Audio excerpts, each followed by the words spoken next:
Now we're going to look at how can you make your classroom feel and be inclusive, and the playground as well, for all children. How can you set up the environment of the classroom and the playgrounds? What tools, what strategies can you use to do that? Well, first of all, you can check and see where you're at by using a tool to assess where you are in inclusion world. If you are serving children ages 0 to 2, there is a infant and toddler classroom environment checklist that you can download from texasitsn.org /resources, and it's called Circle. So if you're serving children ages 0 to 3, you may want to use this checklist to kind of assess, where does my environment feel? How does it feel for inclusion? Of course, if you are serving children ages 2 to 5, you would be utilizing the inclusive classroom profile, which many of you probably are familiar with. And the inclusive classroom profile looks at 12 different areas of inclusion, including adaptations of space, materials, and equipment. We're going to look at adult involvement in peer interactions. It looks at adult guidance of children's free choice activities and play. How does the adult help the children do that? Conflict resolution between the children, because you know they have conflicts. Membership, belonging. How do the children feel? Do they feel like they belong in that classroom? And then, of course, the relationship between the adults and the children. How does that feel? And support for communication. We're going to get into that pretty heavily, as well as adaptations of group activities, which UDL helps with, and we're going to get into that, and transitions and feedback. And finally, we're going to look at family professional partnerships, how to make this inclusive classroom work for you. So this is a tool you can use to see where you are at now and what areas you might want to focus in on to become a more inclusive classroom for all children. Okay, and this is just a really great tool for that. So let's dig in. And the first thing to think about is representation matters. In your classroom, in your daycare, in your preschool, looking around, do you have any representation in dolls or in books or even on a poster of disability? And if you don't, that's okay. There's plenty of places you can go to pick up a book about disability and add it to your book corner, or to buy a poster and put that up about disability, to normalize having a wheelchair, a walker, a hearing aid, needing an alternative communication tool. This just really helps with that sense of belonging, because representation really and truly does matter. And there's plenty of places you can go to find these different books and tools. Lakeshore is just one place to look to find these different toys or books or posters, so that you can have that representation available for all children, because it does matter. So now let's look at the physical classroom environment. And I'm going to show you 3 examples of what feel to me very inclusive. This first classroom environment, you can see, and I don't know if you can tell, but on one of the bookshelves, they have a child with a walker doll available. And as you can see the different areas are far enough apart, and there's enough room around each table so a child who uses a wheelchair or a walker would be able to get through. So this environment feels very inclusive just by looking at it, for a child who might need an assistive tool to walk with, or maybe have an unsteady gait. So this feels inclusive to me. This next one also feels inclusive to me. Why? The first thing I notice here is they have a little calming area.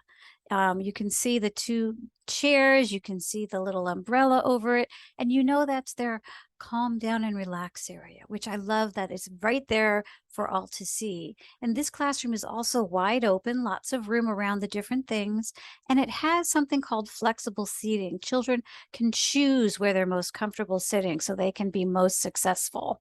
And this also feels inclusive to me. You could see a child maybe who has some high anxiety needs being comfortable here, and feeling like, yes, I could be here. And this particular classroom also feels very inclusive to me. Again, you've got plenty of room between the different things, but you also have visuals everywhere. So children maybe who don't have the language yet can see where the toys go and can see what the different centers are. And I love that about this classroom. So all of these classrooms feel inclusive to me and have some really, really good elements in them for inclusion.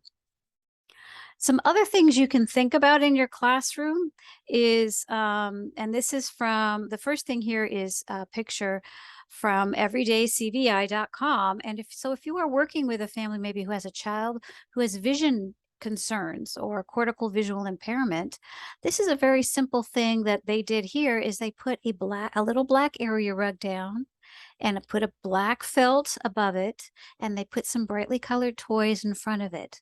That makes it very easy for the child with a visual impairment to go over there and pick a toy and play with others. Very simple thing to do. And I love this blog. It's about creating those calming areas that work. This is from teachingexceptionalkinders.com. And this is fabulous because what she says is instead of calling it a calm down area, she calls it Hawaii. And she says, ask the children if they need to take a break in Hawaii. Because when you're upset, the last thing you need someone telling you is to go calm down. But if you say go to Hawaii, that feels better, right? It feels like, yes, I can recoup in Hawaii. That has good feelings already associated with it. And she has the rules for Hawaii there. She has a little picture. She's got some stuffies there for children to hold on to and to love, some books to look through for calming and feelings.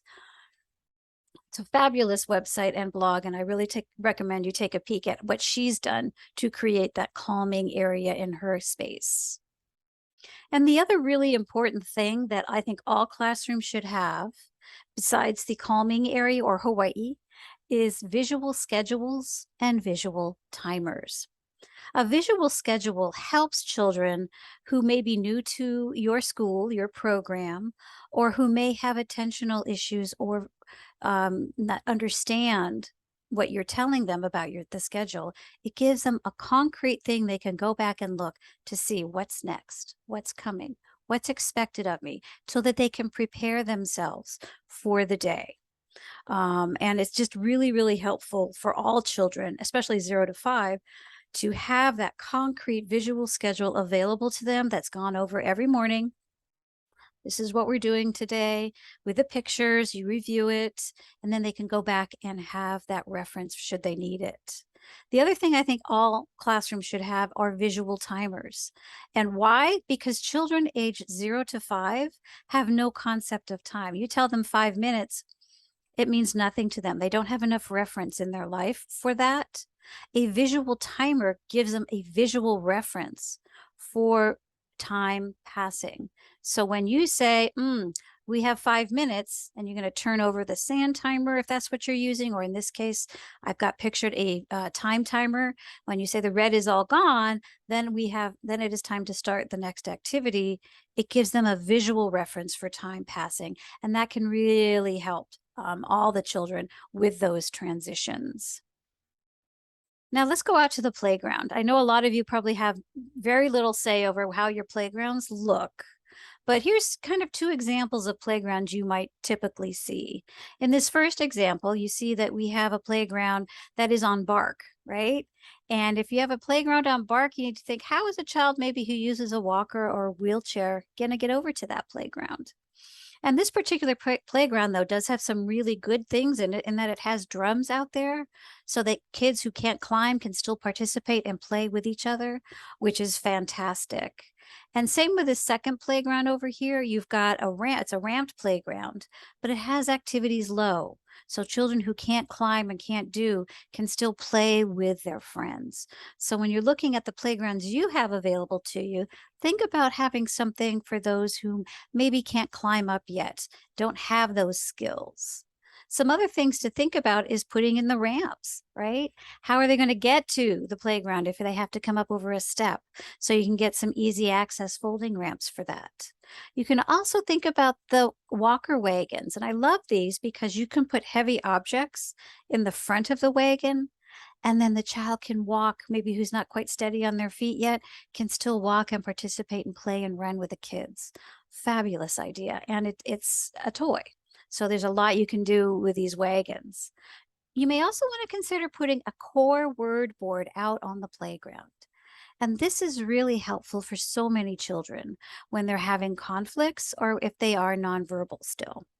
Because with this core word board, you can bring them over and you can show them where the words might are that you think they're trying to tell you, and then you can point to them, and then they have a reference they can go back to and point to as well if they can't find the words in the moment, to reduce conflict, to reduce behavior, and to give them an opportunity to say what they want to and need to so that you understand what they're communicating as well. It's a fabulous idea to have for your playground. And the other thing to think about is if you do have a swing set available, include maybe some sort of adapted seat, one adapted seat for those maybe who have poor balance or poor upper body, so that they can still have that experience of swinging with their friends, but in a very safe way. These make your playground feel very accessible for so many children.